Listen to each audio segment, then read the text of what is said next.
अनुपमा ने मुंबई में ईशाना और परी को एक नई जिंदगी देने का फैसला किया है और यही इस पूरे ट्रैक की सबसे बड़ी शुरुआत है। मुंबई जैसी तेज रफ्तार और चुनौतियों से भरी शहर में पहुंचकर अनुपमा एक बार फिर अपने दम पर नई राह बनाने की कोशिश करती दिख रही है।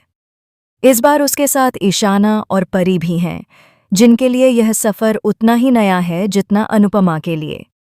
तीनों एक साधारण से चौल में पहुंचती हैं, जहां की जिंदगी बिल्कुल अलग, थोड़ी तंग लेकिन बेहद दिलचस्प है।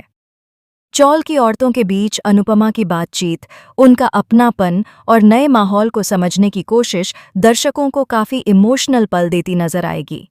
ईशाना और परी को भी यह जगह पहले थोड़ी अजीब लगती है, लेकिन अनुपमा अपने शांत और समझदार अंदाज से उन्हें समझाती है कि जिंदगी की नई शुरुआत हमेशा आसान नहीं होती, लेकिन हिम्मत और भरोसे से हर मुश्किल को पार किया जा सकता है। धीरे धीरे दोनों इस नए माहौल में खुद को ढालने लगती हैं और अनुपमा भी घर परिवार की तरह चौल वालों के बीच घुलने मिलने लगती है। दूसरी तरफ कहानी में उतना ही बड़ा पेंच राजा की वजह से आता है। राजा, जो अब तक अपने परिवार के दबाव में रहकर परी से दूरी बना चुका था, अब अचानक परिवार के सामने ऐसे सच और खुलासे रख देता है जिन्हें सुनकर सबके होश उड़ जाते हैं। माही, राही और परिवार के दूसरे सदस्य राजा की बातों से पूरी तरह हिल जाते हैं।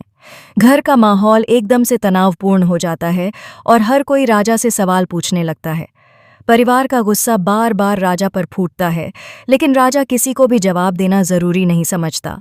उसके चेहरे पर एक अजीब सा ठहराव दिखता है, जैसे वह अब कुछ भी छुपाना नहीं चाहता।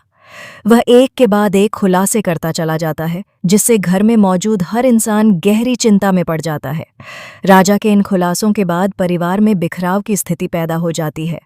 माही और राही दोनों ही भावनात्मक रूप से टूटने लगती हैं। परिवार के बुजुर्ग सदस्य भी समझ नहीं पा रहे कि इतनी बड़ी बातें राजा इतने दिनों से कैसे छुपाए बैठा था। माहौल बिल्कुल तूफानी हो चुका है और हर किसी के मन में सिर्फ एक ही सवाल है, आखिर राजा ऐसा क्यों कर रहा है और क्या यह सब परी से दूरी बनाने वाले फैसले से जुड़ा है? क्या राजा अब सच में अपनी जिंदगी की सच्चाई दुनिया के सामने लाना चाहता है? उधर मुंबई में अनुपमा अपनी नई जिंदगी को संभालने की भरपूर कोशिश कर रही है। वह चौल की औरतों के साथ मिलकर रोजमर्रा के कामों में हाथ बंटाती है, परी और ईशाना की देखभाल करती है और खुद भी अपनी जिंदगी को दोबारा पटरी पर लाने के लिए नए अवसर खोजती नजर आती है। अनुपमा यह समझ चुकी है कि मुंबई में रहना आसान नहीं है, लेकिन वह हार मानने वालों में से नहीं।